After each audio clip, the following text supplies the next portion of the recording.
করলার ছবি দেখে ভিডিওটা স্কিপ করছেন? আরে করবেন না। গরম ভাতে এই রেসিপিটা এত ভালো খেতে হয়, সেটাই আজকে আপনাদের সাথে শেয়ার করব।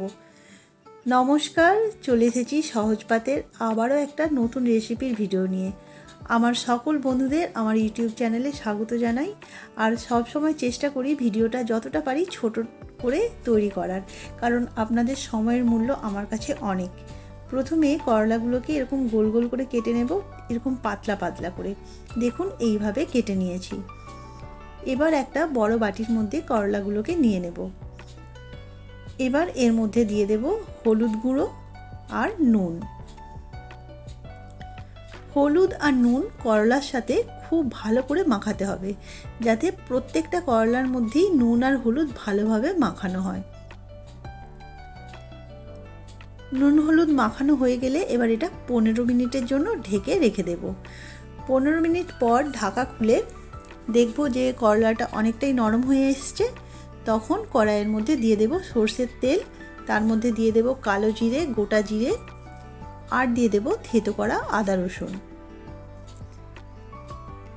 এবার এই সমস্ত কিছু কয়েক সেকেন্ডের জন্য ভেজে নেব।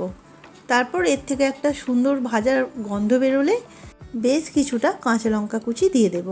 কাঁচা লঙ্কা কুচিটা একটু বেশি পরিমাণেই দিচ্ছি, কারণ এটা চটপটি হবে ওই জন্য।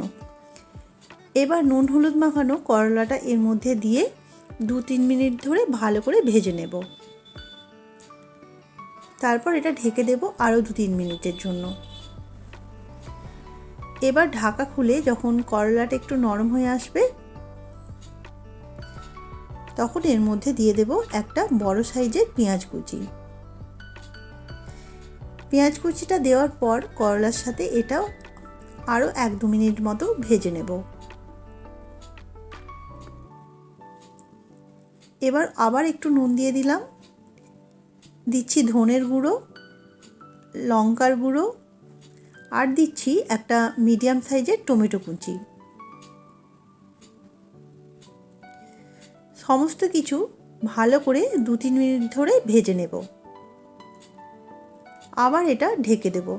এইভাবেই ঢাকা চাপা দিয়ে দিয়ে এটা রান্না করতে হবে। এই রান্নাটা শিখেছিলাম আমার পাশের বাড়ির একটা বিহারি ফ্যামিলি থাকে, তাদের বাড়িতে। ওরা তো এই রান্নাটা আবার রুটির সাথে খাওয়ার জন্য বানিয়েছিল। যাই হোক, আমি রুটির সাথে খাওয়ার জন্য বানাইনি, ভাতের সাথেই বানিয়েছিলাম। খেতে কিন্তু দারুণ হয়েছিল। সব শেষে ধনেপাতা কুচি ছড়িয়ে দেব, দিয়ে আবার ভালো করে একটু মিশিয়ে নেব। নিলেই এটা তৈরি হয়ে যাবে। এবার গ্যাসের ফ্লেমটা অফ করে দিয়ে অর্ধেকটা পাতিলেবুর রস এর মধ্যে দিয়ে দেব। একদম চটপটি মশলাদার করলার রেসিপি তৈরি হয়ে গেল। গরম ভাতে এটা অসাধারণ খেতে হয়।